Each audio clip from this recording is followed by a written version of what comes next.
Você acha que casar com o príncipe de Mônaco é como ganhar na loteria? Esqueça esse conto de fadas. O famoso casamento de Grace Kelly foi o negócio mais cínico do século. Para salvar um país falido, o príncipe precisava de uma estrela. E Grace não apenas foi forçada a pagar 2 milhões de dólares por sua própria coroa, mas também passou por um humilhante teste ginecológico, como uma égua de raça, para provar que podia ter filhos. O marido tirano a trancou em um castelo gelado, proibiu-a de atuar, traía-a descaradamente e a levou a uma profunda depressão e ao esquecimento. Hoje, vamos arrancar as luvas brancas dessa história e descobrir como a deusa de Hollywood, que os colegas chamavam de ninfomaníaca, comprou voluntariamente seu ingresso para o inferno mais bonito da Terra. 19 de abril de 1956. Mônaco, Catedral de São Nicolau. O mundo inteiro parou diante das telas de televisão. 30 milhões de pessoas assistem enquanto a deusa de Hollywood, Grace Kelly, caminha até o altar para se tornar princesa. Parece o final de uma perfeita comédia romântica. Meninas ao redor do mundo choram de inveja, sonhando estar em seu lugar. Mas se soubessem a verdade, chorariam de horror.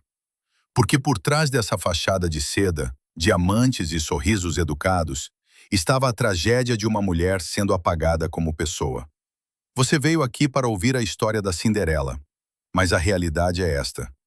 O príncipe não procurava amor. Ele precisava de um investidor, uma mãe para o herdeiro e uma atração turística. E Grace? Grace estava fugindo de si mesma. Esqueça os contos de fadas. Bem-vindo à vida real de Grace Kelly. Ato 1. O negócio do século. Como a falência comprou a beleza. Para entender a profundidade da tragédia de Grace, é preciso primeiro destruir sem piedade o alicerce sobre o qual esse mito foi construído. Estamos acostumados a pensar que o príncipe Rainier III viu Grace no Festival de Cannes, foi atingido por um raio de amor e jogou seu reino aos pés dela. Essa é a mentira que nos venderam por décadas. A verdade é bem mais prosaica e cínica. No meio dos anos 50, Mônaco não era um luxuoso resort para bilionários, mas um pedaço empoeirado da história, à beira do colapso financeiro. Os cofres estavam vazios. Turistas, acostumados ao brilho da nova Riviera Francesa, ignoravam o principado antiquado. Rainier era o governante de um estado falido. E foi aí que o cálculo frio entrou em cena. A ideia do casamento não nasceu no coração do príncipe, mas na mente do bilionário grego Aristóteles Onassis, que controlava a maioria das ações da Sociedade de Banhos Marítimos, leia-se, Cassino de Monte Carlo. Onassis disse a Rainier claramente: "Você precisa se casar com um ícone americano. Isso atrairá turistas e aumentará os preços dos imóveis." Era um plano de negócios, puro marketing, uma operação de resgate para a economia, não uma saga romântica. A escolha da noiva foi como um casting para o papel principal em um blockbuster. Rainier não tinha sentimentos. Ele tinha uma lista de exigências. A ironia do destino é que Grace Kelly nem era a primeira da lista. Consideraram Marilyn Monroe. Imagine por um segundo Marilyn como princesa de Mônaco. Quando os conselheiros do príncipe perguntaram a Monroe se ela poderia fingir modéstia, ela respondeu no seu estilo: "Deixem-me sozinha com ele por 2 dias e ele fará tudo o que eu quiser." Mas Monroe foi considerada muito vulgar e arriscada para a corte católica. Precisavam de uma imagem perfeita, uma dama em público, mas com o rastro de fama de Hollywood. Grace Kelly atendeu aos requisitos técnicos. A realidade do noivado deles lembrava a fusão de 2 corporações, onde Grace era o ativo a ser absorvido. Primeiro, a questão do dinheiro. Apesar do título, o príncipe era pobre para os padrões dos magnatas americanos.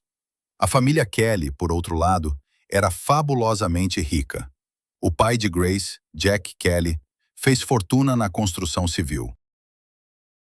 Quando os representantes do príncipe mencionaram o dote, Jack Kelly ficou furioso. Minha filha não deve pagar para um homem se casar com ela. Mas as condições eram duras. Sem dinheiro, sem casamento. No final, Grace teve que pagar 2 milhões de dólares, uma quantia colossal na época, para comprar o direito de se chamar princesa. Metade veio do pai, e a outra metade, Grace tirou do próprio bolso, ganho com muito suor nos sets de filmagem. Ela literalmente comprou essa gaiola dourada. Em segundo lugar, a fisiologia humilhante. Sobre Mônaco pairava a espada de Damocles do Tratado de 1918 com a França. Se o príncipe reinante não tivesse um herdeiro direto, o principado perderia a soberania, passaria para o protetorado francês, e seus cidadãos começariam a pagar impostos franceses, o que, claro, eles não queriam. Grace foi vista exclusivamente como um instrumento biológico. Antes do casamento, ela foi forçada a passar por um exame médico humilhante de fertilidade. Os médicos tinham que confirmar que ela era capaz de dar à luz um herdeiro. Nada de romance, só ginecologia e geopolítica. Se ela fosse infértil, o grande amor de Rainier teria acabado ali mesmo. Grace Kelly foi para Mônaco pensando que ganharia o status de rainha. Na realidade, ela se tornou o projeto de relações públicas mais caro da história. Ela tapou o buraco financeiro do principado, entregando seu dinheiro, sua fama e seu corpo para salvar um estado estrangeiro. Ela ainda não sabia que esse contrato implicava não apenas o pagamento de 2 milhões de dólares, mas também a completa renúncia à sua própria identidade. Mas para entender por que uma mulher tão forte e independente aceitou esse acordo escravizante, precisamos olhar para o seu passado. Afinal, antes de vestir a máscara de santa, Grace Kelly levava uma vida que fazia até os produtores experientes de Hollywood corarem. Ato 2. Vulcão sob a neve. A odisseia sexual de Grace. Para compreender a verdadeira dimensão da tragédia pessoal de Grace Kelly, é preciso arrancar a máscara de virgem imaculada que o estúdio MGM e, posteriormente, a assessoria do Palácio de Mônaco criaram para ela. No imaginário popular, ela era vista como uma dama fria, inatingível, quase assexuada, que corava ao ouvir a palavra sexo. Mas essa ilusão é a maior mentira de sua biografia. A realidade era o oposto, chocante e escandalosa. Esse contraste entre a imagem pública de freira e a vida privada de pecadora gerava uma tensão incrível que a consumia por dentro. Grace fugiu para Mônaco não tanto pelo título, mas pela respeitabilidade, tentando limpar uma reputação que, nos bastidores de Hollywood, já começava a feder. Alfred Hitchcock, o gênio da psicologia e seu principal diretor, deu a ela a definição mais precisa. Grace Kelly é um vulcão coberto de neve. Por fora, uma calma gelada, maneiras impecáveis, luvas brancas e vestidos fechados. Mas por dentro, uma sede incontrolável, quase patológica, por atenção masculina e sexo. Em Hollywood, ela tinha outro apelido, que não aparecia nas revistas de fofoca. Os colegas sabiam, se um homem bonito surgisse no set, Grace o conquistaria, e a aliança no dedo dele não seria um obstáculo, mas um incentivo. Sua vida sexual era caótica, tumultuada e, acima de tudo, focada em um tipo específico de homem, aqueles muito mais velhos que ela. Não era apenas busca por prazer, era um grito desesperado, doloroso, de uma menina carente de amor. A lista de suas conquistas parece um quem é quem da era dourada de Hollywood. Mas por trás de cada nome, havia o drama de famílias destruídas. Tomemos, por exemplo, as filmagens de Mogambo, na África. Grace Kelly se viu dividindo uma tenda com o lendário Clark Gable. Gable tinha 52 anos, 28 a mais que Grace. Ele sofria com problemas nos dentes, usava dentadura e bebia muito, mas para Grace, ele era o ideal. Ela iniciou um romance intenso com ele durante as filmagens. Quando mais tarde os jornalistas perguntaram sobre isso, ela respondeu com uma honestidade desarmante. O que mais você pode fazer com um homem quando estão sozinhos em uma tenda no meio da África? Para Gable, foi uma diversão passageira. Para Grace, mais uma tentativa de encontrar um ombro masculino forte.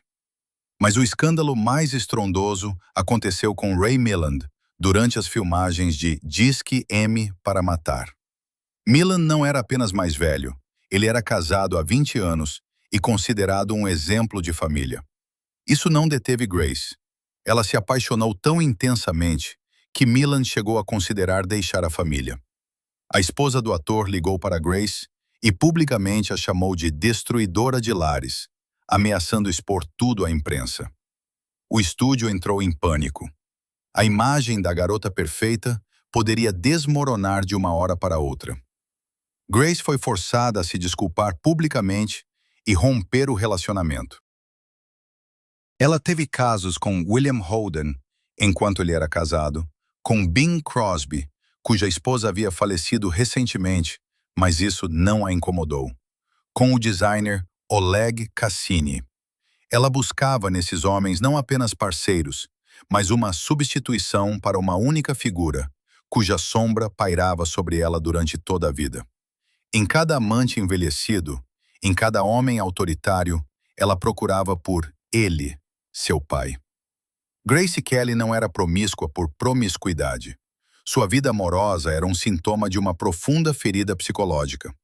Ela tentava provar seu valor através do desejo masculino. Colecionava homens como troféus, na esperança de que algum deles preenchesse o vazio em sua alma. Mas a ironia era que, quanto mais homens caíam a seus pés, menos ela se respeitava. Ela precisava de um homem principal, um rei, que apagasse todo esse passado sujo e a tornasse pura. Foi essa vulnerabilidade, esse complexo de pai, que a levou ao homem mais importante de sua vida, o príncipe Rainier. Mas para entender por que ela escolheu um marido tão frio e exigente, precisamos conhecer a pessoa que a quebrou muito antes do casamento. Ato 3. Fábrica de sonhos contra o complexo de pai. A sombra do rei do tijolo. A psicologia de Grace Kelly é a chave para todas as portas de seu destino trágico. Por que a mulher mais desejada do mundo se sentia um nada? Por que escolhia homens autoritários e duros? A resposta está em sua infância. Estamos acostumados a vê-la como a queridinha da sorte, a menina de família rica que tinha tudo. Mas a realidade é que todo o seu ouro era apenas uma fachada para uma tirania doméstica fria. Grace Kelly passou a vida inteira tentando vencer uma competição na qual não tinha chance de vitória. A competição pelo amor do próprio pai. John Kelly não era apenas um pai, ele era um semideus americano. Filho de imigrantes irlandeses, começou como pedreiro e construiu um império de construção multimilionário, ficando conhecido como o Rei do Tijolo. Mas seu orgulho maior não era o dinheiro, e sim o esporte. Jack foi tricampeão olímpico de remo. Ele era obcecado pelo culto ao corpo, à força, à vitória e ao sucesso. No mundo de Jack Kelly, só existia o primeiro lugar. O segundo significava derrota. E nessa família de espartanos, Grace era o patinho feio. Ela era uma menina doente, frágil, míope, com uma voz fina e um resfriado eterno. O pai a desprezava abertamente. Sua favorita era a filha mais velha, Peggy, atlética, destemida, alegre, uma cópia fiel do pai. Jack Kelly nunca escondeu sua decepção com Grace. Ele a chamava de desleixada e achava que ela era a última dos filhos capaz de ter sucesso na vida. Imagine esse trauma. Você vive em um palácio na Filadélfia, mas para a pessoa mais importante da sua vida, você é um nada. Toda a brilhante carreira de Grace em Hollywood não foi uma busca por fama, mas um grito desesperado, prolongado por anos. Papai, olhe para mim, eu valho alguma coisa. Ela fugiu para Nova York, entrou na Academia de Artes Dramáticas, começou a trabalhar como modelo e chegou ao cinema. Ela trabalhava como uma condenada, superando sua timidez e insegurança. E então, chega o momento do triunfo. Ano de 1955. Grace Kelly ganha o Oscar de melhor atriz pelo filme Amar é Sofrer, superando a própria Judy Garland. É o topo do mundo, o maior reconhecimento que uma atriz pode sonhar. O que faz o pai dela? Quando os jornalistas ligam para Jack Kelly para parabenizá-lo pelo triunfo da filha, ele solta uma frase que deveria ter matado Grace moralmente. Ele diz: "Para ser honesto, estou surpreso. Sempre pensei que seria a Peggy. Tudo que Grace pode fazer, Peggy pode fazer melhor." Pense nisso. No momento de seu maior triunfo, o próprio pai a desvaloriza publicamente, comparando-a com a irmã que nunca atuou em um filme. Em vez de "estou orgulhoso de você", ela recebeu mais um golpe no estômago. Isso explica tudo. É por isso que Grace desistiu tão facilmente da carreira para se casar com Rainier. O Oscar não foi suficiente para impressionar o pai. Então, precisava de algo maior. Um título de princesa? Casamento com um monarca europeu? Sim, isso é algo que o rei do tijolo entenderia. Grace Kelly se casou com Rainier não porque se apaixonou por ele, mas porque ele era o único homem cujo status poderia finalmente fazer seu pai tirar o chapéu. Grace Kelly não estava apenas procurando um marido. Ela estava procurando um substituto do pai, tão frio, autoritário e exigente quanto. Ela inconscientemente trocou um tirano por outro. Jack Kelly ficou encantado com o noivado. Finalmente, minha filha fez algo de valor. Para Grace, isso soou como o elogio tão esperado, mas o preço desse elogio foi monstruoso. Ela pulou do fogo do desprezo paterno direto para as chamas do controle monárquico, esperando encontrar proteção, mas encontrou apenas um novo carcereiro. E assim, o palco está montado. O contrato assinado, o pai satisfeito, o mundo em expectativa. Chega o dia que deveria ser o mais feliz, mas se torna o começo do fim. Ato 4. Casamento como execução pública. O show deve continuar. O evento que entrou para os livros de história como o casamento do século se tornou o padrão para todos os casamentos reais subsequentes, de Diana Spencer a Kate Middleton. A imagem era impecável. Uma catedral branca como a neve, uma diva de Hollywood em rendas, um príncipe apaixonado. Mas, se deixarmos de lado a montagem cinematográfica e olharmos para os fatos, veremos não um triunfo do amor, mas um ato de monstruosa violência midiática. Para Grace Kelly, esse dia foi um ponto sem retorno, o momento em que suas fronteiras pessoais foram completamente apagadas. Não era a celebração de dois corações, mas a estreia do reality show mais caro da história, onde a noiva desempenhava o papel de cordeiro sacrificial. A escala da loucura superava tudo o que a Europa já havia visto.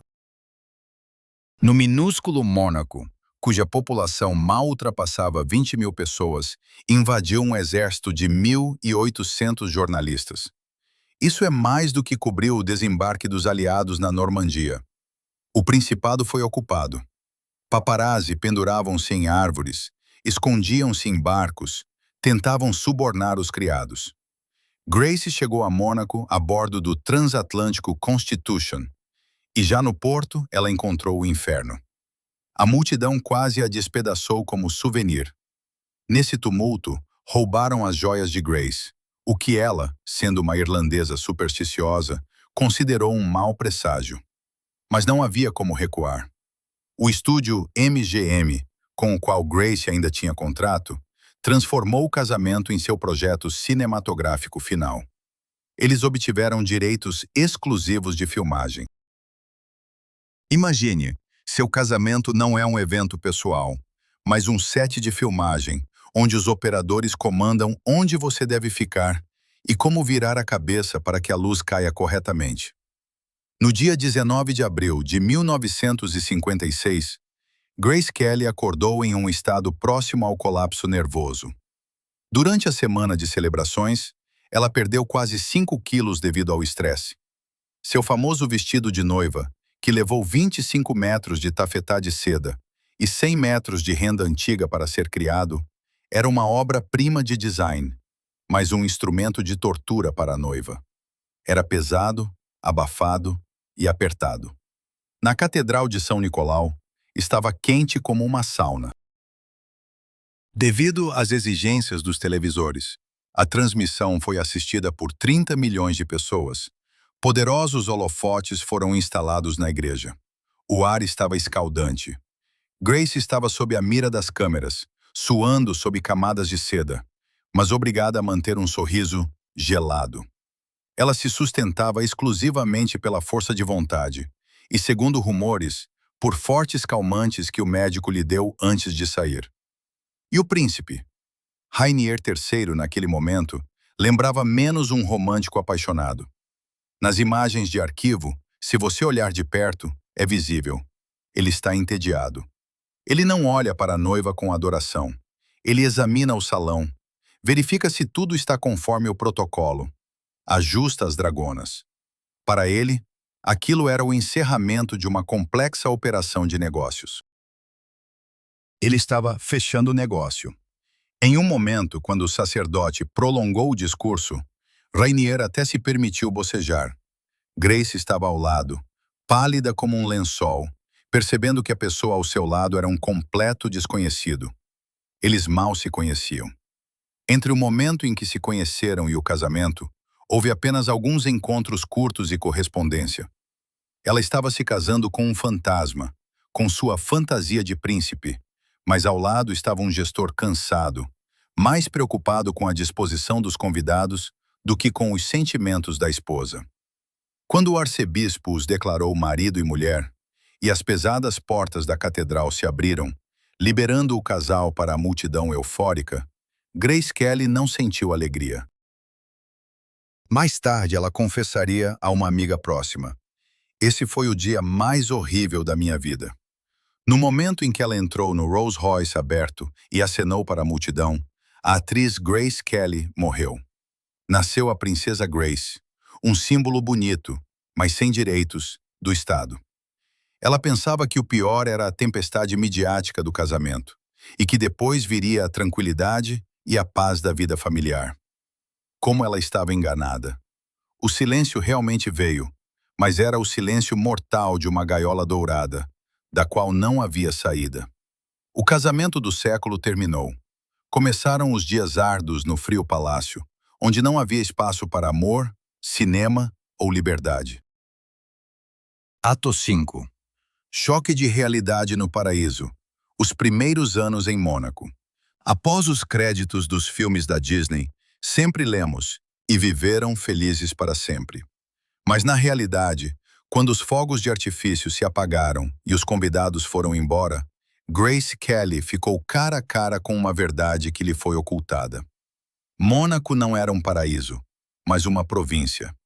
O Palácio do Príncipe não era um ninho aconchegante, mas um museu frio e decadente. E ela, de estrela dourada, virou uma estrangeira odiada e desprezada. Os primeiros anos de sua vida como princesa não foram uma lua de mel, mas um curso de sobrevivência em um ambiente hostil, onde cada passo da americana era analisado com lupa. O mundo imaginava o Palácio Grimaldi como o ápice do luxo. Na realidade, era uma fortaleza medieval, pouco adaptada para a vida no século XX. O castelo tinha 235 cômodos, mas quase nenhum era acolhedor. Reinava um frio sepulcral. O sistema de aquecimento foi destruído durante a Segunda Guerra Mundial e nunca foi devidamente restaurado. Grace, acostumada ao sol da Califórnia e ao conforto dos apartamentos de Nova York, estava congelando. No inverno, correntes de ar percorriam os corredores do palácio, apagando velas. A encanação era tão antiga que água quente era um luxo, não uma norma. A eletricidade falhava constantemente. Mas o mais assustador não era o desconforto material, mas o fator humano. O pessoal do palácio, a velha guarda que servia a mãe de Rainier, recebeu a nova dona com hostilidade. Para os moradores locais e a corte, Grace era aquela americana. Aos olhos deles, ela era uma atriz sem raízes, uma oportunista que comprou um título. Seu desconhecimento do francês, ela falava, mas não com fluência suficiente para conversas sociais, ergueu um muro entre ela e a sociedade de Mônaco. Quando tentava falar com o pessoal, eles fingiam não entender seu sotaque ou mudavam para o dialeto local, o monegasco, que ela não conhecia. Era uma forma sofisticada de tortura psicológica. Grace tentou mudar o ambiente, trazer luz e conforto ao sombrio palácio, mas encontrou forte resistência do marido.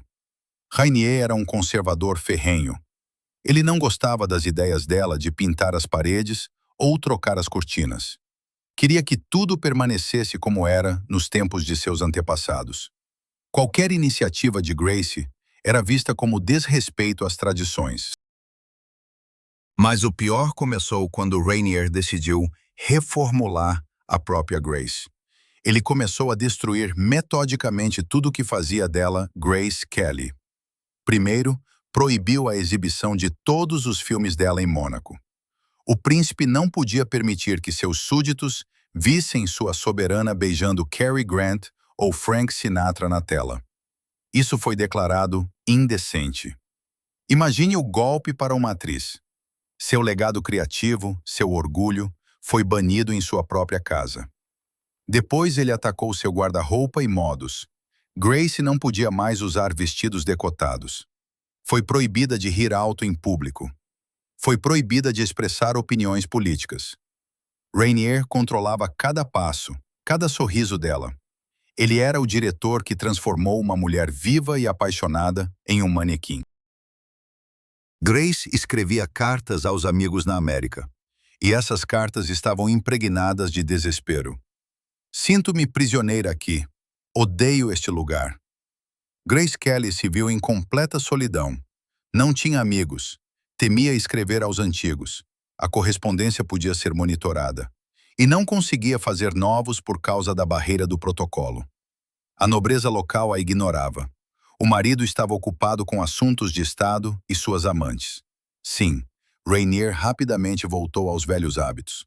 E o palácio era um túmulo gelado. Foi nesses primeiros e mais sombrios anos que Grace começou a desenvolver aquela máscara de tristeza impenetrável que vemos nas fotos tardias. Ela entendeu que seu papel ali era decorativo. Devia estar ao lado, sorrir, ter filhos e calar-se. Mas dentro dela ainda vivia a atriz. E quando, anos depois, Alfred Hitchcock lhe enviou um roteiro, oferecendo uma salvação, aquela chama interna reacendeu com força. Era sua chance de fuga, que levou ao confronto mais dramático entre dever e sonho. Ato 6. A Musa Traída. Se o casamento foi o fechar de uma gaiola, a história com o filme Marnie foi o momento em que a chave foi girada na fechadura e jogada ao mar. Esta é a culminação do drama pessoal de Grace Kelly, o ponto de não retorno definitivo. Até 1962, ela vivia de esperança.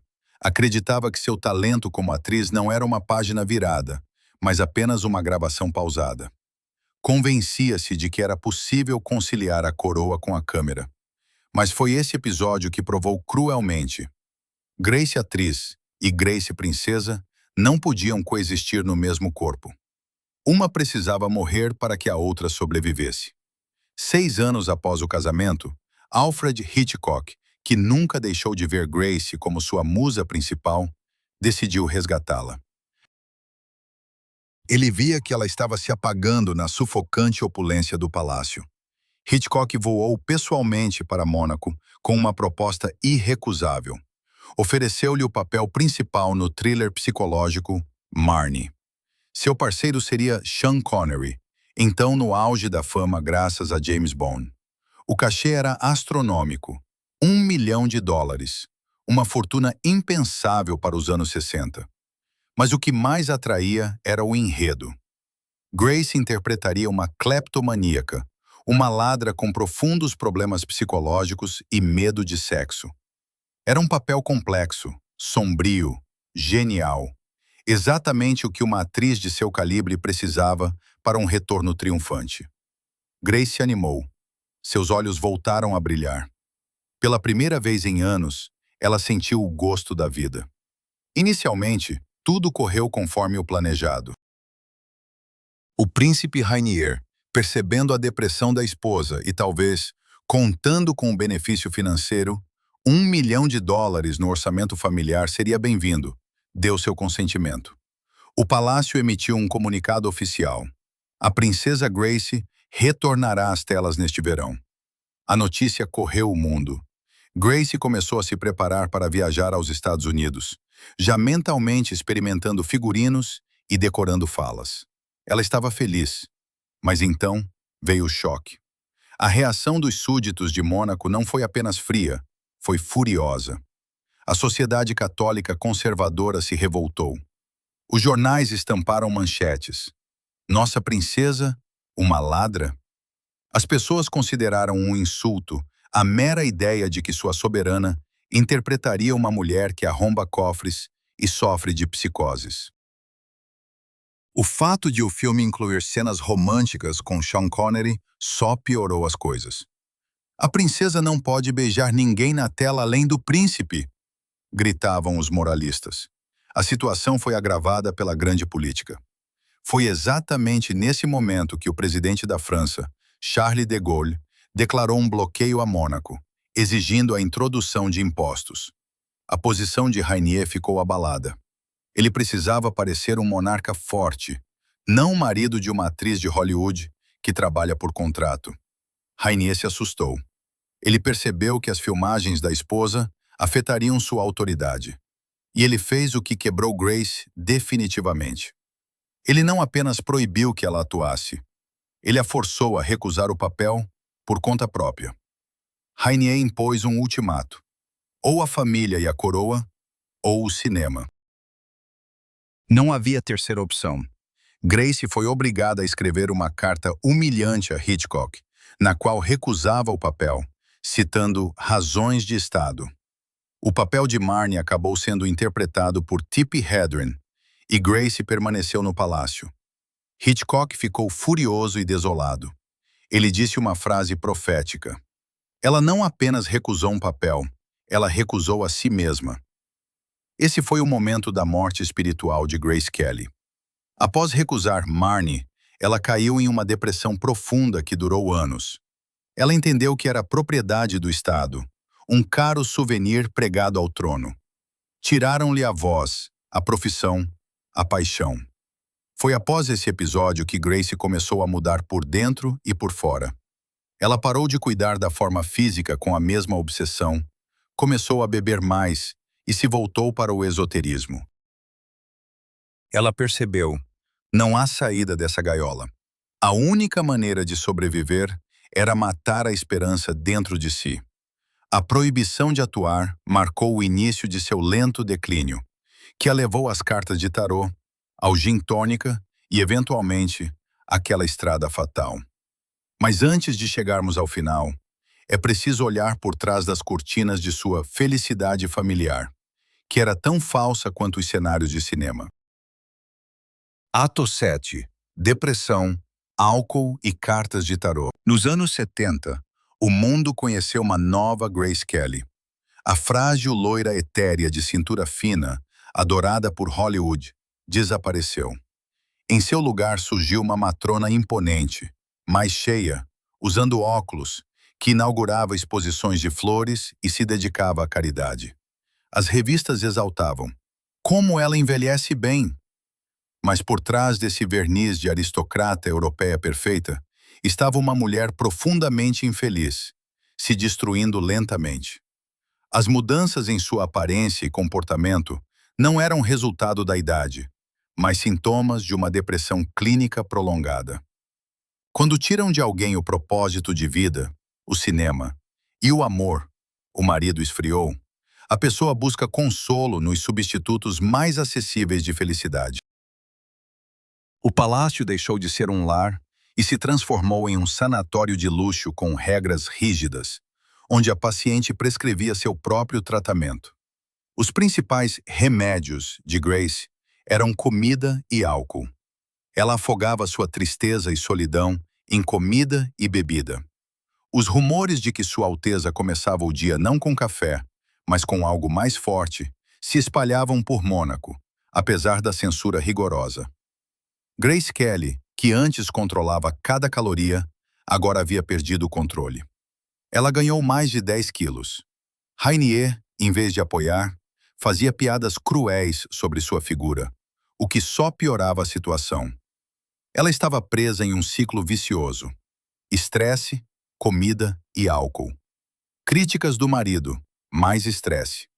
Seu alcoolismo silencioso era um exemplo clássico de depressão feminina na alta sociedade. Não havia escândalos bêbados. Grace bebia elegantemente, mas em grande quantidade. Gin tônica, champanhe, vinho no almoço e jantar. O álcool a ajudava a colocar uma máscara de sorriso diante dos súditos e a suportar a indiferença gelada do marido.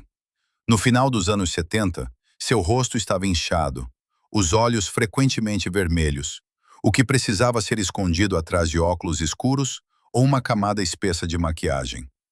Ela se queixava de enxaquecas constantes, que na verdade eram uma reação psicossomática à atmosfera insuportável do palácio. Para tentar sublimar sua energia criativa não utilizada, Grace encontrou um novo hobby que descrevia perfeitamente seu estado interno. Ela se dedicou a criar quadros com flores secas, herbários. Pense nesse simbolismo.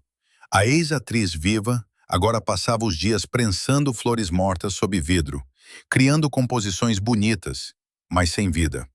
Ela mesma se sentia como uma flor seca, um belo exemplar sob o vidro da etiqueta palaciana. Ela até fundou o Clube de Jardineiros de Mônaco, transformando isso em um assunto de Estado. Mas aos olhos de seus amigos de Hollywood, parecia uma tentativa desesperada de ocupar mãos vazias. Outro sinal preocupante foi sua incursão no misticismo. Grace, sendo uma católica fervorosa, começou a buscar respostas onde a igreja não as dava. Ela se tornou obcecada por horóscopos, numerologia e cartas de tarô. Consultava regularmente astrólogos, tentando descobrir o futuro de seus filhos e o seu próprio. Esse comportamento é característico de pessoas que perderam completamente o controle sobre seu destino. Quando você não pode influenciar a realidade, tenta negociar com forças superiores. Ela temia o futuro, pressentia desgraças e procurava sinais. Especialmente preocupante para ela era a filha mais nova, Stephanie, cujo horóscopo, segundo os videntes, previa perigos nas estradas. Aos 50 anos, Grace Kelly estava esgotada. Ela vivia no luxo que milhões invejavam, mas se sentia, em suas próprias palavras nas cartas, um pássaro em uma gaiola dourada que esqueceu como voar. Ela se resignou ao seu papel. Entendeu que o divórcio era impossível. Rainier nunca lhe daria os filhos e o título. A carreira era impossível, e o amor do marido ficou no passado. Tudo o que lhe restava era o papel de mãe. Mas mesmo aqui o destino lhe preparava um golpe. Enquanto Grace colava pétalas mortas e jogava cartas, seu marido levava uma vida paralela, da qual todo o palácio sabia, exceto, talvez, a própria Grace. Ou ela apenas fingia não saber. Ato 8. Vidas paralelas, as traições de Rainier e a solidão de Grace. Toda melodia romântica se apoia na ideia de que o amor vence tudo. Mas no caso de Grace Kelly e do príncipe Rainier III, o amor perdeu para o tédio e o protocolo real. No meio dos anos 70, o casamento deles se tornou uma formalidade fria, o que no jargão diplomático se chama de neutralidade armada. O mito do amor eterno servia apenas para capas de revistas e folhetos turísticos de Mônaco. Na realidade, por trás das portas fechadas do palácio, desenrolava-se um clássico drama de afastamento. Enquanto Grace se esforçava ao máximo para ser a esposa perfeita, Rainier retornava aos hábitos de solteiro, deixando claro: Seu sacrifício pelo casamento havia terminado, mas o dela deveria durar para sempre. Eles se tornaram completos estranhos vivendo sob o mesmo teto. Dormiam em quartos separados, tinham agendas diferentes e interesses distintos. Rainier era um homem de ação. Adorava boxe, carros de corrida, caça e piadas grosseiras. Grace era uma criatura etérea. Amava poesia, arranjos florais, teatro e silêncio. Nos primeiros anos, a paixão suavizava essas diferenças, mas, quando a paixão se foi, restou um abismo. Rainier, com seu temperamento difícil e explosivo, rapidamente se cansou da perfeição de sua esposa. A popularidade dela o irritava. Ele não gostava que, ao entrarem em uma sala, todos olhassem para ela, e não para ele, o monarca reinante. Em resposta, ele adotou uma postura de frio desprezo. Mas o golpe mais doloroso para o orgulho de Grace não foram seus gritos, mas suas traições silenciosas. Os rumores sobre a infidelidade de Rainier circulavam em Monte Carlo com uma regularidade invejável. Como muitos monarcas antes dele, ele considerava ter amantes um privilégio. Enquanto Grace inaugurava hospitais e assistia a missas, o príncipe passava o tempo com jovens e dóceis garotas, que não exigiam conversas intelectuais. Para Grace, criada em rígidas tradições católicas e tendo sacrificado tudo por ele, isso não era apenas traição, era humilhação pública. Todo o palácio sabia. Os empregados cochichavam. Mas ela precisava manter a postura e fingir que nada acontecia. A pergunta lógica que todos os biógrafos se faziam era: por que ela não foi embora? Ela era rica, famosa, amada pelo mundo inteiro. Poderia ter voltado para a América, ser novamente a rainha de Hollywood e viver como quisesse. A resposta estava no monstruoso laço jurídico que se fechou no dia do casamento.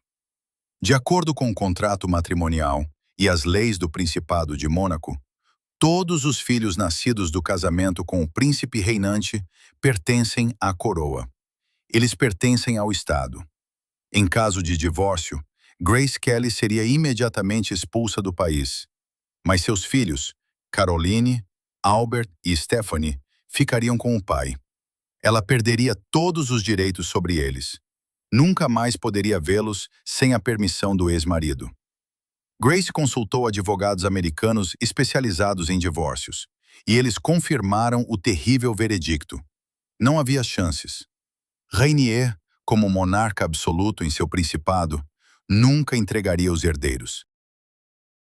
Grace se viu diante de uma escolha: liberdade sem os filhos ou prisão com eles. Como mãe amorosa, ela escolheu a prisão. Ela buscou consolo em relacionamentos platônicos e, segundo alguns relatos, nem tão platônicos, fora do casamento. Atribuíam a ela a retomada do contato com Frank Sinatra e romances com jovens tenistas e diretores que visitavam Mônaco. Mas eram apenas tentativas de se aquecer em fogueiras alheias. No fundo, ela permanecia uma mulher infinitamente solitária em um castelo vazio. A percepção de que era uma prisioneira levou-a a uma superproteção dos filhos. Já que o marido a traiu e a carreira foi destruída, os filhos se tornaram o único sentido de sua existência, seu único projeto. Ela os sufocava com seu amor e controle, tentando protegê-los dos erros que ela mesma cometeu. Mas, como frequentemente acontece, quanto mais se comprime uma mola, mais forte ela dispara. A rebeldia das filhas, especialmente da mais nova, tornou-se um reflexo da própria juventude turbulenta de Grace. E foi esse conflito de gerações que levou a família àquela fatídica viagem pelo sinuoso caminho da montanha. Ato 9. Rebeldia dos filhos como reflexo dos pecados maternos. Nas tragédias gregas antigas, existe o conceito de destino. Os filhos frequentemente repetem os erros dos pais ou se tornam instrumentos de sua punição. A história da família Grimaldi é a ilustração perfeita dessa lei. Grace Kelly passou metade da vida tentando matar a pecadora de Hollywood dentro de si e se tornar uma mãe católica impecável. Ela construiu a fachada de uma família ideal, que deveria servir de exemplo para toda a Europa. Mas quando seus filhos cresceram, a fachada desmoronou com um estrondo ensurdecedor. As princesas Caroline e Stephanie não apenas se rebelaram, elas se tornaram a personificação viva daquele passado selvagem de Grace, que ela escondia tão cuidadosamente. Era uma ironia cruel do destino. Grace teve que lutar não contra inimigos externos, mas contra seus próprios genes, manifestados em suas filhas. O mundo esperava ver pequenos anjos de rendas. Em vez disso, Mônaco recebeu as princesas mais indomáveis da Europa. A mais velha, Caroline, era inteligente, bonita, mas completamente voluntariosa. A mais nova, Stephanie, tornou-se um verdadeiro pesadelo para a mãe. Uma moleca de saia, que ela odiava usar. Uma rebelde que desprezava a etiqueta. Grace enfrentou um paradoxo aterrador. Ela via nas filhas a si mesma, aquela jovem Grace que se apaixonava por homens inadequados e ansiava por liberdade. E esse medo a transformou em seu próprio pai, Jack Kelly. De mãe gentil, ela se transformou em uma supervisora severa. Tentava proteger as filhas de seus erros, mas usava os mesmos métodos de pressão e proibições que um dia a quebraram. O primeiro golpe veio de Caroline. Em 78, aos 21 anos, ela anunciou que iria se casar com um banqueiro francês e playboy Philippe Junot. Junot era 17 anos mais velho, tinha a reputação de mulherengo e bon vivant. Grace ficou horrorizada. Ela enxergava através daquele homem. Ele era a cópia exata dos tipos perigosos com quem Grace se envolveu em Hollywood. Ela implorou à filha que reconsiderasse, prevendo, com razão, que aquele casamento terminaria em desastre. Mas Caroline, que herdou a teimosia da mãe, manteve-se firme. O casamento aconteceu, e Grace teve que estar presente com um sorriso, engolindo lágrimas de humilhação. Vale mencionar que o casamento se desfez em apenas 2 anos, confirmando a previsão de Grace. Mas a verdadeira bomba relógio era a mais nova, Stephanie. Se Caroline se rebelava dentro dos limites das convenções sociais, Stephanie negava o próprio sistema. Ela se recusava a estudar, respondia mal à imprensa, pilotava motos, usava jaquetas de couro e jeans, mascava chiclete em recepções oficiais. Stephanie sonhava em ser cantora, estilista, piloto de corrida, qualquer coisa menos princesa. As relações entre Grace e Stephanie nos últimos anos lembravam uma zona de guerra. Grace tentava enviá-la para um internato católico. Stephanie fugia ou causava escândalos para ser expulsa. Grace tentava controlar seu círculo social. Stephanie, por provocação, começava a sair com filhos de atores ou artistas de circo. Para Grace, o comportamento de Stephanie era um insulto pessoal. Ela sacrificou carreira, liberdade e felicidade para dar àquelas crianças títulos e um futuro. E Stephanie jogava esse presente em seu rosto, gritando: "Eu não pedi para nascer princesa!" Grace sentia que estava perdendo o controle sobre o último que lhe restava, sua família. Ela era atormentada por terríveis pressentimentos. Astrólogos a alertavam sobre o perigo relacionado a carros e a filha mais nova. E Grace tinha pavor quando Stephanie pegava no volante. Em setembro de 82, a tensão entre mãe e filha mais nova atingiu o ápice. Stephanie, com 17 anos, anunciou que queria abandonar a escola de moda e ir morar com seu namorado, filho de Jean-Paul Belmondo. Foi mais um escândalo. Na manhã de 13 de setembro, Grace decidiu conversar com a filha a sós, sem testemunhas ou motorista. Ela queria usar a viagem da residência de campo até Mônaco para colocar juízo na cabeça da filha, convencê-la, pressionar com autoridade. Era para ser uma conversa educativa e dura. Grace sentou-se ao volante de seu Rover, embora não gostasse de dirigir e raramente o fizesse. Ao lado, no banco do passageiro, sentou-se uma Stephanie contrariada. Mãe e filha. 2 rebeldes, uma quebrada, outra apenas começando sua rebeldia. Elas pegaram aquela estrada que levava à eternidade. Ato 10. Curva para lugar nenhum. O mistério de 13 de setembro. Quando Grace Kelly ligou o motor do seu Rover verde escuro, ela não estava apenas entrando na estrada. Ela estava indo ao encontro da mais cruel ironia que o roteirista chamado Destino poderia conceber. A estrada que percorriam, a D-37, uma sinuosa serpente que paira sobre a Costa Azul, era o mesmo lugar onde, 27 anos antes, ela filmou Ladrão de Casaca. No filme, ela, radiante e destemida, dirigia um conversível com ousadia, assustando o personagem de Cary Grant com sua velocidade e sede de risco. Naquela época, era emocionante. Agora, tornou-se mortal. Dentro do carro, a atmosfera era tão densa que podia ser cortada com uma faca. O banco traseiro estava abarrotado de caixas com vestidos e pertences de Stephanie, uma acusação silenciosa do fracasso materno. A filha estava mesmo partindo. Grace, que odiava dirigir e geralmente usava um motorista, insistiu em estar ao volante dessa vez. Ela precisava desse momento privado. Precisava alcançar a filha antes que fosse tarde demais. O motorista sugeriu levar as coisas em uma segunda viagem, mas Grace foi categórica. Não, vamos sozinhas. Era uma decisão de desespero. O que aconteceu dentro do carro nesses últimos minutos?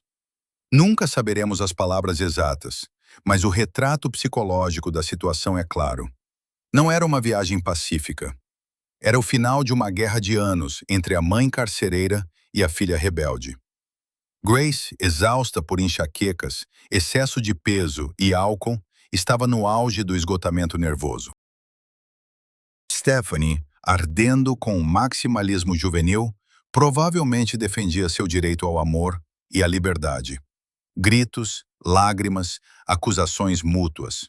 Na medicina, sabe-se que um forte estresse emocional pode ser o gatilho para uma catástrofe vascular. Grace Kelly não apenas perdeu o controle. Seu corpo, comprimido pelo estresse, simplesmente desligou. O motorista de caminhão, Yves Philly, que seguia atrás do Rover, foi testemunha da tragédia. Seu testemunho destrói a ideia de um acidente casual e pinta algo mais sinistro. Ele afirmou que, antes da curva mais perigosa, conhecida localmente como Cotovelo do Diabo, o carro de Grace não apenas não freou, mas acelerou. As luzes de freio não acenderam. Não havia marcas de frenagem no asfalto. Isso gerou duas versões, uma mais assustadora que a outra. A primeira, oficial e confirmada posteriormente por médicos. Grace sofreu um micro AVC ao volante. No calor da discussão, quando a pressão subiu ao máximo, um vaso sanguíneo em seu cérebro estourou. Ela perdeu a consciência, ou o controle dos membros, a segundos da curva.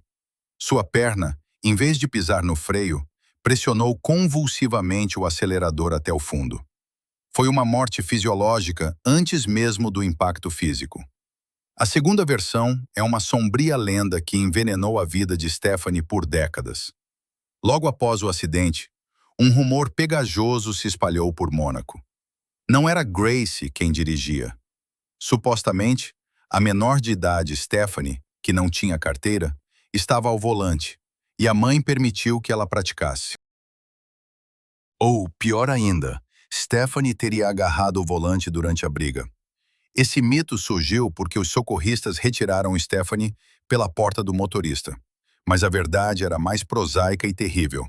A porta do passageiro estava bloqueada e amassada, então a garota foi evacuada pela única saída disponível. Engenheiros da Rover, que vieram da Inglaterra para a perícia, confirmaram. O carro estava em perfeito estado, e a natureza dos danos e a posição dos corpos indicavam que Grace estava ao volante. Mas o público adora conspirações. As pessoas queriam acreditar que a princesa selvagem matou sua mãe santa. Às 10 horas da manhã de 13 de setembro, o pesado carro rompeu a frágil barreira de pedra. Não foi um voo como no cinema. Foi uma queda brutal, guiada pela gravidade. O carro capotou várias vezes, caindo quase 40 metros pela encosta, quebrando árvores e arbustos, até cair com estrondo em um jardim particular. O som do impacto foi ouvido a centenas de metros de distância. Quando os primeiros curiosos chegaram, viram uma pilha de metal retorcido. Stephanie, toda ensanguentada, com o pescoço quebrado e uma concussão, saiu em choque, gritando: "Mamãe! Mamãe!" Grace estava no banco de trás, para onde foi arremessada pela força do impacto. Ela estava inconsciente, mas ainda respirava. Nesse momento, o conto de fadas terminou de vez. No chão sujo, entre cacos de vidro e vestidos espalhados, não estava uma ícone de estilo, nem Sua Alteza. Estava uma mulher mortalmente ferida, cujo escape da gaiola dourada terminou em catástrofe. Mas mesmo nesse momento, enquanto seu corpo lutava pela vida, o mecanismo de mentiras palacianas já começava a funcionar. Em vez de dizer a verdade, o palácio decidiu lançar um comunicado de imprensa, que foi o ápice do cinismo. Ato 11. A última mentira do palácio. Morrer no horário certo. Enquanto o som das sirenes da ambulância cortava o silêncio sobre a Costa Azul, outro mecanismo se ativava no Palácio Grimaldi. O mecanismo de autopreservação de Mônaco. Mesmo em seu momento final, Grace Kelly não pertencia a si mesma. Sua agonia, sua dor e sua morte foram alvo de censura estatal. Nas 24 horas seguintes, o mundo testemunhou a mais cínica manipulação de informação na história das casas reais. As autoridades do Principado tentaram dirigir a morte de Grace da mesma forma que um dia encenaram seu casamento, escondendo a verdade desagradável atrás de uma bela fachada. O primeiro comunicado oficial, emitido pela assessoria de imprensa do palácio algumas horas após o acidente, dizia: "A princesa Grace sofreu uma fratura no quadril e algumas contusões. Seu estado é estável, sem risco de vida." Pense na magnitude desse engano. O mundo inteiro respirou aliviado. As estações de rádio transmitiam as boas notícias. Pessoas nas igrejas acendiam velas pela rápida recuperação, imaginando Grace deitada em um quarto com a perna engessada, lendo revistas. As cotações das ações de cassinos e empresas de turismo de Mônaco, que poderiam despencar com a notícia da tragédia, permaneceram estáveis. Mas enquanto o mundo acreditava na fratura na perna, na UTI do hospital que levava o nome da própria princesa Grace, uma cena completamente diferente e aterrorizante estava acontecendo. Os médicos que atenderam Grace entenderam desde o primeiro momento. Não havia mais quem salvar. A tomografia mostrou um quadro catastrófico, incompatível com a vida. Na cabeça de Grace ocorreram duas hemorragias. A primeira, aquele microderrame que aconteceu ao volante, que causou o acidente. A segunda, um dano cerebral extenso e total, resultado do impacto violento na queda do carro. A lesão craniana era tão grave que o cérebro da princesa praticamente morreu antes mesmo de ser retirada do rover destruído. O que estava deitado na cama do hospital, envolto em tubos e fios, era apenas o corpo. Uma casca que era mantida respirando artificialmente por aparelhos de suporte à vida. O coração batia apenas graças a impulsos elétricos e química. Mas o palácio continuava mentindo. Por quê? Há quem diga que os próximos de Rainier simplesmente temiam dizer-lhe a verdade na cara. O príncipe estava devastado. Ao ver a esposa transformada em um manequim com um tubo na boca, ele envelheceu 10 anos em 1 hora. Ele se recusava a acreditar nos médicos. Agarrava-se a uma esperança ilusória, exigindo chamar os melhores neurocirurgiões de Marsella e Paris. E o sistema colaborava com ele, ganhando tempo para preparar os protocolos do funeral, reunir a família e inventar uma explicação para o mundo sobre como a fratura leve na perna de repente se transformou em morte. Essa mentira foi especialmente cruel com Stephanie. A menina estava deitada no quarto ao lado, sofrendo uma dor física intensa por causa da fratura no pescoço e uma angústia emocional ainda maior. Disseram a ela também que mamãe está bem. Os médicos a sedaram para que não gritasse, e Stephanie adormeceu, convencida de que o pior já havia passado.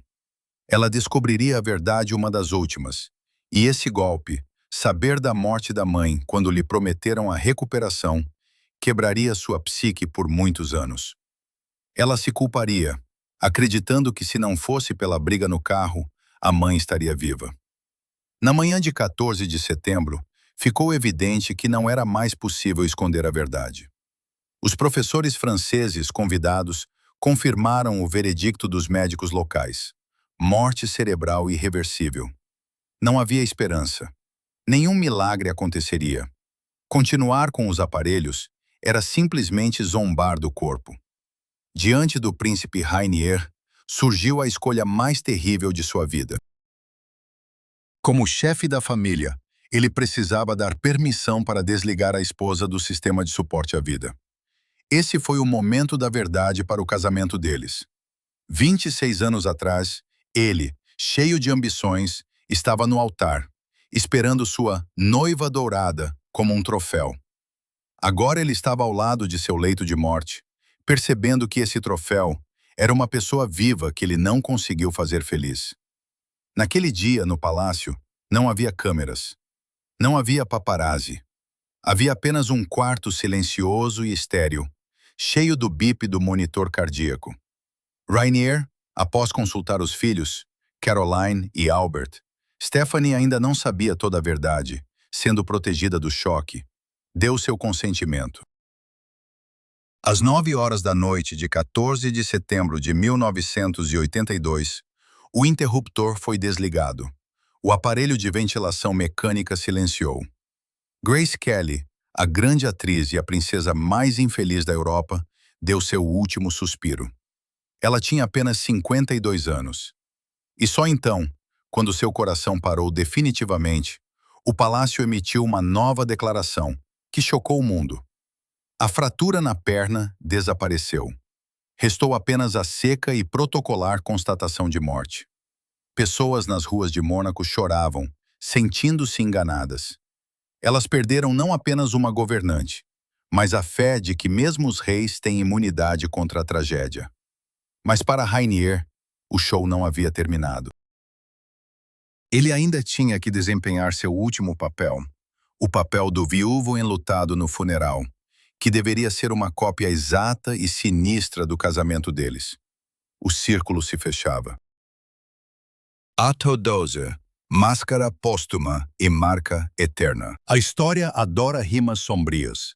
No 18 de setembro de 82, as portas da Catedral de São Nicolau se abriram novamente para Grace Kelly.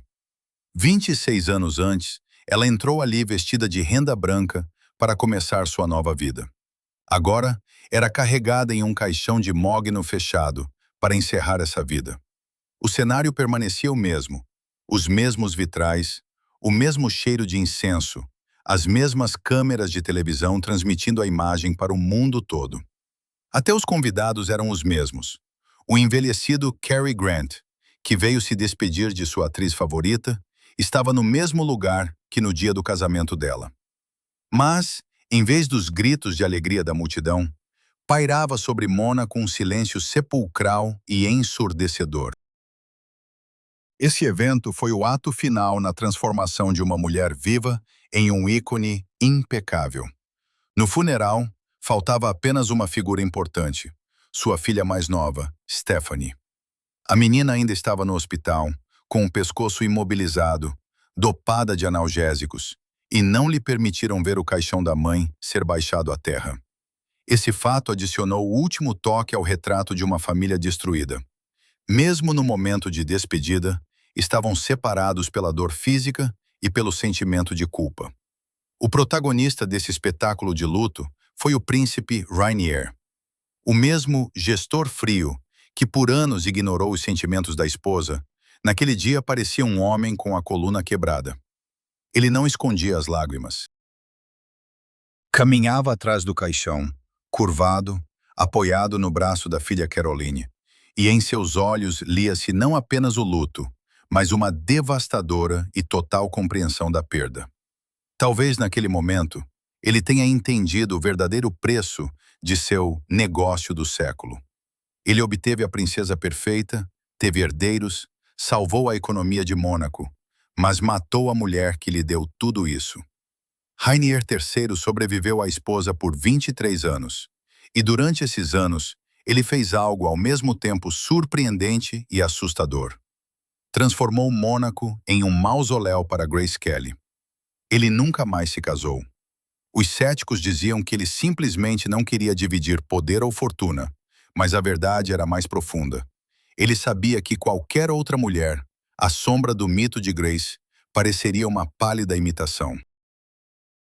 Grace Kelly estabeleceu um padrão inalcançável. Após sua morte, ela se tornou um ativo ainda mais valioso para o principado do que em vida. A Grace morta não envelhecia. A Grace morta não bebia gin, não fazia cenas, não engordava e não tentava fugir para Hollywood. Ela ficou congelada na eternidade, jovem, bela e inocente. Rainier abriu um jardim de rosas em sua homenagem. Afinal, ela amava flores. Nomeou avenidas, bibliotecas e teatros em seu nome. Ele canonizou sua imagem, cuidadosamente apagando de sua biografia todos os capítulos inconvenientes. Seus amantes, sua depressão, seu desespero. Os turistas que hoje visitam Mônaco veem um conto de fadas bonito. Eles compram cartões postais com Grace sorridente, visitam seu túmulo na catedral e suspiram. Que destino feliz! Mas se você olhar mais de perto, verá a verdade. Grace Kelly jaz sob uma pesada laje de mármore no centro do lugar que ela chamava de sua prisão. Sua fuga não teve sucesso. A gaiola dourada se fechou para sempre, transformando-se em um túmulo de pedra. Ela interpretou dezenas de papéis, ganhou um Oscar e se tornou a mulher mais famosa do século XX. Mas seu papel principal, o de Princesa Feliz, foi o mais difícil, o mais cruel e, em última análise, mortal. Ela se esforçou tanto para corresponder às expectativas do pai, do marido e do mundo inteiro que nessa corrida perdeu a única pessoa que importava, ela mesma. Grace Kelly nos deixou um aviso principal. Nunca confunda o brilho da coroa com a luz da felicidade. Às vezes, o sapatinho de cristal é apenas um calçado desconfortável, no qual é impossível fugir do destino. E o príncipe no cavalo branco é apenas um cavaleiro em busca de alguém para adornar seu castelo. A cortina caiu. As luzes se apagam. Mas em algum lugar na escuridão da sala de cinema da história, ainda se ouve o choro suave de uma mulher que tinha tudo, exceto o direito de ser ela mesma. Se você ficou chocado com a história de como o protocolo real destruiu Grace Kelly, nem imagina o que acontecia a portas fechadas no palácio de Buckingham, quando outra, princesa do povo, entrou lá. Diana Spencer repetiu o destino de Grace com uma precisão assustadora. Mas sua rebelião foi muito mais barulhenta, e seus segredos ainda mais sombrios. Mas essa é uma história completamente diferente.